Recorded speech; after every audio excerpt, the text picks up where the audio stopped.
Наместо радост и мотивација на наставниот кадар и учениците, новата учебна година со себе носи нови разочарувања, благодарение на лошите образовни политики на владата предводена од ДПМНЕ. Истакнаа денеска на пресконференција од општинската организација на СДСМ Штип. Како што велат оттаму, нема навремено доставени учебници, а дел од нив и понатаму се трошок за родителите.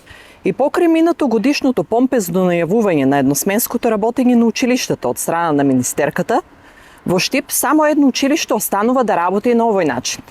А за жал тоа се должи единствено на постојаниот пат на ново запишани ученици.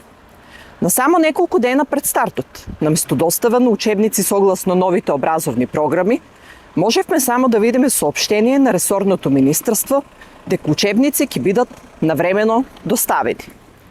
Се шпекулира и дека за дел од оделенската настава, трето и четврто оделение, нема да бидат доставени нови учебници, па родителите и учениците ќе мора да се сноѓаат со она што веќе го има на располагање. Трошоците за набавка на учебниците за изучување на англискиот, како задолжителен странски јазик во основното образование и понатаму останува на родителите. Дополнително додаваа дека и просветните работници останаа без ветените повисоки плати, а училиштата се наполнија предизборно со партиски кадри. Наместо реални покачувања, наставниците добија само срамно и понижувачко усогласување од 0,7%, што во пракса значи едва 200 до 300 денари месечно.